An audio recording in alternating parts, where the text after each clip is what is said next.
Didik TV KPM. Anda kembali bersama Ria dalam Didik TV KPM hari ini bagi slot menengah atas untuk mata pelajaran Bahasa Melayu. Bersama-sama dengan Cikgu Haslinda, kita nak teruskan Cikgu dengan Kementerian Luar Negeri. Silakan. Baik, Kementerian Luar Negeri atau lebih dikenali dengan Wisma Putra. Apa pun tak kenal, maka tak cinta Wisma Putra. Jadi kita kena kenal lagi apakah itu Wisma Putra. Pastinya murid-murid kena membuat inference tentang bahan yang dibaca, iaitu melalui buku teks muka surat 44 dan juga muka surat 45. Jadi di situ melalui borang KWLH, murid haruslah iaitu learn. Apakah yang dipelajari melalui buku teks yang pada muka surat 44 dan 45, iaitu perkara yang dipelajari selepas membaca. Jadi anak-anak murid di rumah baca muka surat itu dan apa yang kamu pelajari. Jadi saya buka kepada anak-anak murid saya di SMK Seri Mulia, siapa nak kongsi apabila membaca buku teks itu, apakah yang nak dikongsi perkara yang dipelajari selepas membaca. Silakan. Siapa? Saya, Cikgu. Silakan Afiq. Perkara yang telah saya pelajari selepas membaca ialah Kementerian Luar Negeri mempunyai pelbagai tanggungjawab dan tugas. Antara tugasnya ialah treaty, perjanjian dan konvensyen dengan negara lain dan segala perkara yang menghubungkan persekutuan dengan mana-mana negara lain. Selain itu, perwakilan diplomat, konsul dan perdagangan. Di samping itu juga, penyertaan dalam badan antarabangsa dan pelaksanaan keputusan yang diambil dalam badan itu. Itu saja, Cikgu. Betul lah tu. Berdasarkan bahan yang dibaca daripada buku teks. Silakan, siapa yang seterusnya? Cikgu. Silakan.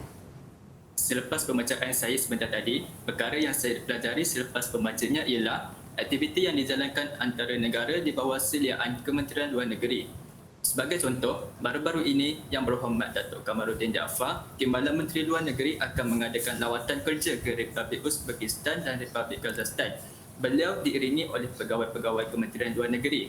Lawatan ini akan memberikan tumpuan untuk memperkukuh kerjasama sedia ada yang memberi manfaat kepada Malaysia dan kedua-dua negara tersebut serta meneroka kerjasama strategik baharu dalam sektor perdagangan dan pelaburan, pendidikan, kebudayaan, pelancongan, bantuan kerjasama teknikal dan kerjasama kesihatan.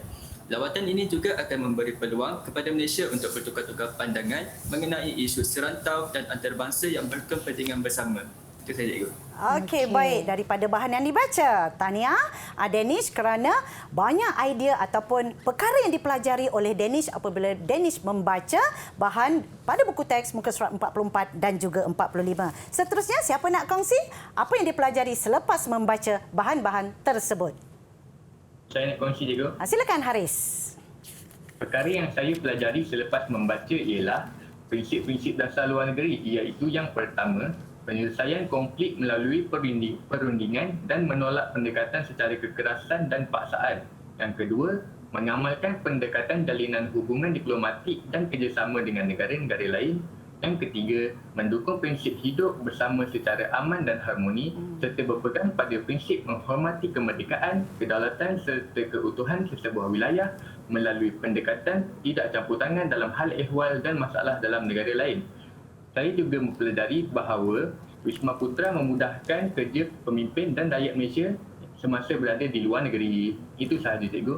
Okey, baik. Terima kasih Haris. Jadi kan anak-anak murid saya apabila kamu membaca tu ada satu tugasan sebelum saya nak pergi kepada siapa? Afiq dah baca kepada Punitan. Punitan belum baca lagi. Sambil-sambil itu apabila kamu baca ada sedikit tugasan tau. Sila senaraikan kata pinjaman yang terdapat dalam muka surat 44 dan 45 dalam buku teks tersebut. Sebab apa? Sambil-sambil itu bila kamu dah senaraikan, saya nak kamu bina ayat sekejap lagi ya. Jadi seterusnya, siapa lagi nak berkongsi? Punitan, silakan Punitan. Perkara yang saya pelajari selepas membaca ialah tanggungjawab Wisma Putra. Yang pertama, ekstradisi, pensalahburuan, penerimaan masuk ke dalam persekutuan dan imigrasi serta pengusiran dari persekutuan. Yang kedua, ziarah ke tempat-tempat di luar Malaysia. Yang ketiga, bidang kuasa asing dari dan luar wilayah. Yang keempat, pasport, visa, permit masuk atau perakuan lain, kuarantin. Itu saja, Cikgu. Okey, baik. Itu yang sudah dipelajari selepas membaca. Baiklah, daripada bacaan anda, Cikgu Linda nak tanya lagi satu soalan, iaitu berdasarkan bahan yang anda baca, sila berikan respon tentang penyataan di bawah, iaitu Kementerian Luar Negeri ataupun Wisma Putra dapat membantu perkembangan sosial, ekonomi dan kestabilan politik negara. Ulaskan. Soalan-soalan sebegini akan diajukan, akan diuji, ada kemungkinan dalam ujian bertutur individu ataupun kumpulan sijil pelajaran Malaysia. Jadi, siapa nak sahut cabaran ni, Ria, ya? Okey. Nak cuba menjawab dari sudut sosial, ekonomi dan politik. Silakan. Siapa? Siapa cuba, yang Cikgu. cuba? Bagus, Haris. Silakan. Silakan Haris.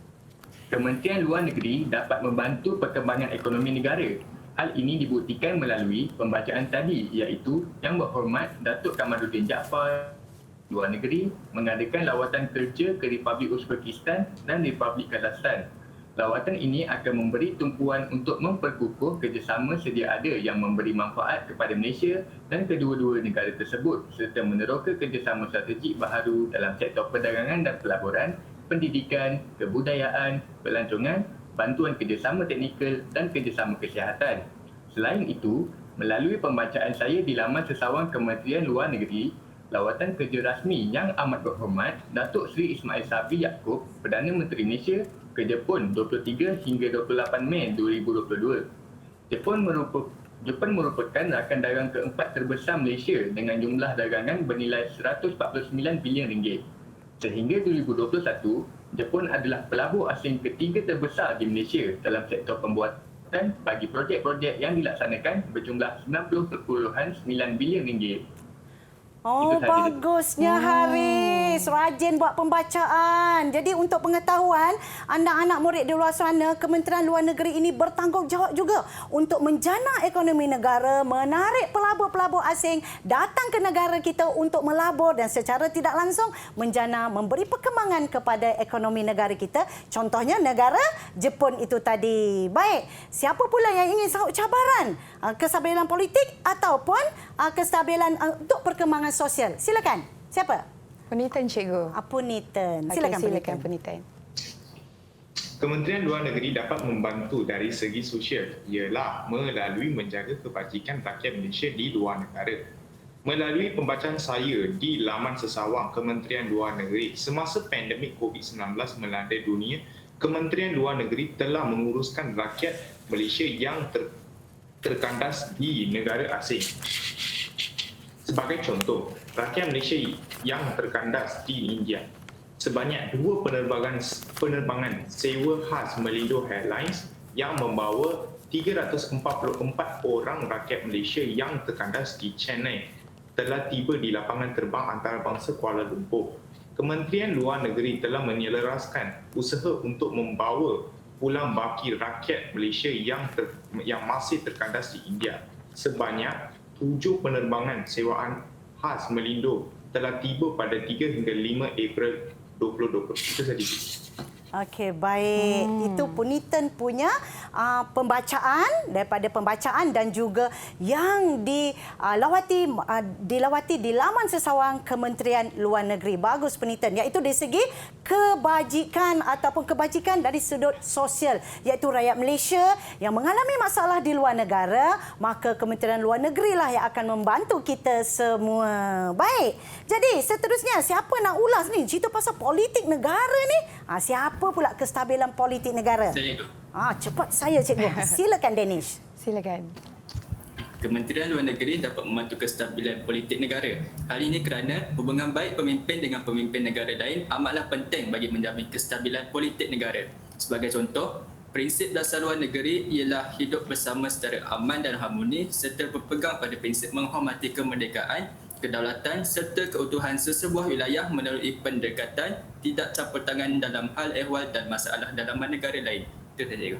Oh, itu saja. Jadi kan anak-anak murid saya sudah membentangkan apa hasil dapatan mereka. Sekali lagi Cikgu Linda nak ingatkan, apabila kamu menyampaikan sesuatu, haruslah jangan terlalu laju. Macam Dennis tadi, laju sangat. Cuba perlahan-lahan, tenang-tenang supaya apa? Supaya apabila kita menyampaikan sesuatu kepada seseorang yang mendengar apa yang kita sampaikan itu lebih mudah untuk difahami dan menarik untuk didengari. Jadi apa pun tahniah kepada Pemuda Harapan Bangsa SMK Seri Mulia kerana telah membuat pembacaan, pembacaan dan juga analisis. Ini cerita pasal sosial ke, ekonomi ke ataupun politik. Seperti yang Cikgu Linda sebut tadi, tugasannya saya nak kamulah daripada apa yang kamu cerita sebut tadi, senaraikan dulu kata pinjaman yang ada pada muka surat 44 dan 45 dalam buku teks tingkatan 5. Jadi siapa nak cuba-cuba ni, tak salah saya kat sini ada 10 tau kata pinjaman. Jadi siapa nak bagi, sebab kamu ada 4 orang, seorang bagi 3 dahulu. Siapa nak cuba dahulu kata pinjaman yang disenaraikan dalam petikan? Silakan, siapa? Okey. Rebut tu. Saya pilih Haris. Silakan Haris. Yang pertama, perkataan treaty. Yang kedua? Yang kedua, perkataan convention. Dan yang ketiga? Dan yang ketiga, perkataan diplomat. Jadi tadi kan saya dah bagi masa kan suruh bina ayat, betul tak Haris? Haris bagi contoh ayat dia Haris, boleh tak? Boleh. Silakan Contoh Haris. ayat untuk treaty. Keempat-empat buah negara itu telah membuat satu treaty bagi mengekalkan keamanan di negara tersebut. Baik. Convention pula? Convention itu akan diadakan di hotel ternama yang terletak di ibu negara kerana dihadiri oleh peserta dari luar negeri. Baik. Seterusnya? Diplomat pula. Malaysia telah menghantar 2 orang diplomatnya ke Manila. Ayat dia mudah-mudah tapi betul tau Ria. Bagus, tahniah kepada Haris. Sekarang tadi kita pergilah pada Afiq lah kan. Afiq tadi berebut dengan Haris. Silakan Afiq. Bagi saya 3 lagi kata pinjaman dan juga senaraikan dahulu, lepas tu bina ayat. Silakan Afiq. Baik cikgu. Yang pertama ialah konsul. Yang kedua organisasi dan yang ketiga ekstradisi. Untuk ayat konsul, contoh ayatnya ialah konsul Malaysia di Australia bertanggungjawab menjaga kepentingan warga Malaysia di sana.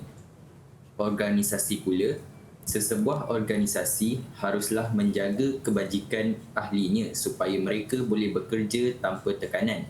Dan yang ketiga ekstradisi. Ekstradisi oleh negaranya supaya dia boleh dibicarakan di negara dia melarikan diri. Baik, ada 3 perkataan kata pinjaman daripada Afiq. Yang sebenarnya kata-kata pinjaman ini Ria, iaitu kata pinjaman bahasa Inggeris. Dan kebanyakan kata pinjaman laras antarabangsa ini memang dipinjam daripada bahasa Inggeris, iaitu bahasa Inggeris adalah bahasa antarabangsa. Sebab itulah kita pinjam masuk dalam bahasa Melayu supaya mudah untuk difahami. Seterusnya, siapa nak bagi 3 lagi kata pinjaman, senaraikan dan juga sila bina ayat berdasarkan kata pinjaman tersebut. Siapa? Antara Punitan dengan Haris. Haris pula. Dennis. Silakan Dennis. Yang seterusnya, imigrasi, pasport dan juga visa. Okey. Contoh ayat dia untuk imigrasi berlaku semasa zaman perang kerana rakyat mencari tempat untuk tinggal. Seterusnya pasport. Contoh ayatnya ialah seseorang memerlukan pasport untuk pelancong ke luar negara. Dan Yang terakhir, visa. Contoh ayatnya ialah sepajo menggunakan visa pekerja untuk bekerja di Malaysia. Itu saja. Bagus, Dennis. Jadi anak murid dapat membina ayat berdasarkan kata pinjaman yang terdapat dalam buku teks. Silakan Ria, saya serahkan kepada Ria. Baik, terima kasih cikgu, dan itulah dia kita dapat mengetahui isi kandungan dalam Kementerian Luar Negeri. Kita berehat dahulu sebentar, kembali lagi selepas ini. Terus bersama kami dalam Didik TV KPM.